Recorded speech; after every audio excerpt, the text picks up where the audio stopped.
2300 குடும்பங்களின் குடிநீர் பிரச்சினை தீர்க்கப்பட்டுள்ளதாக நெய்வேலி திமுக வேட்பாளர் சபா ராஜேந்திரன் தெரிவித்துள்ளார். நெய்வேலி இந்திரா நகர் மாற்று குடியிருப்பு பகுதிகளில் கூட்டணி கட்சியினருடன் இணைந்து அவர் தீவிர வாக்கு சேகரிப்பில் ஈடுபட்டார். பிரச்சாரத்தின் போது வேட்பாளர் முன்னிலையில் மாற்று கட்சிகளை சேர்ந்த 150க்கும் மேற்பட்டோர் திமுகவில் தங்களை இணைத்துக் கொண்டனர். பின்னர் பேசிய சபா ராஜேந்திரன், NLC நிறுவனத்திற்காக நிலம் கொடுத்த மக்கள் வசிக்கும் இந்த பகுதியில் சுமார் 2300 குடும்பங்களுக்கு தனித்தனியாக குடிநீர் இணைப்பு வழங்கப்பட்டு பொது குழாய் மோதல்கள் முற்றிலுமாக தவிர்க்கப்பட்டுள்ளதாக கூறியுள்ளார். தொடர்ந்து பேசிய அவர், தார் சாலை வசதிகள் மற்றும் தெருவிளக்கு வசதிகளை ஏற்படுத்தி தொகுதியில் ஒளிமயமான சூழலை உருவாக்கியுள்ளதாக கூறி உதயசூரியன் சின்னத்திற்கு ஆதரவு திரட்டினார். இந்திரா நகர் மாற்று குடியிருப்பு தான். நம்ம இப்போ வீட்டுக்கு வீடு பைப் லைன் வருதா, வீட்டுக்கு வீடு ஒரு பைப்.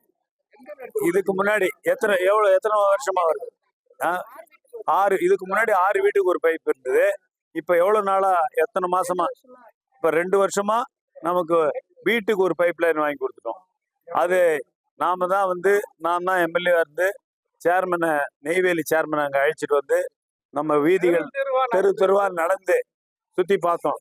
அந்த செய்தியை கேள்விப்பட்டீங்களா?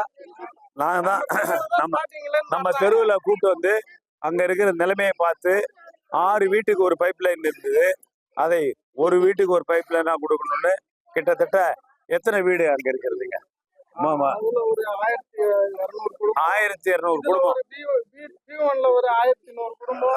1100 குடும்பம். அங்க 1200 குடும்பத்துக்கு 2300 குடும்பத்துக்கும் அதுக்கு மட்டுமே ஒரு 2 கோடி ரூபாய் மதிப்பு. இங்க அது மாதிரி 2300 டேப்பை தனித்தனியா போட்டு கொடுத்துருக்கோம். இப்ப பிரச்சனை இல்லாம, இப்போ குழாடி சண்டை இல்லாம, அந்த பிரச்சனை இல்லாம தண்ணி பிடிச்சிட்டு இருக்கீங்க. ட்ரெண்ட ஃப்ரெண்ட் ஆக்கிக்கோங்க. தந்தி டிவியின் சப்ஸ்கிரைபர்ஸ் அண்ட் ஃபாலோவர்ஸ் குடும்பத்துல நீங்களும் இணையுங்க.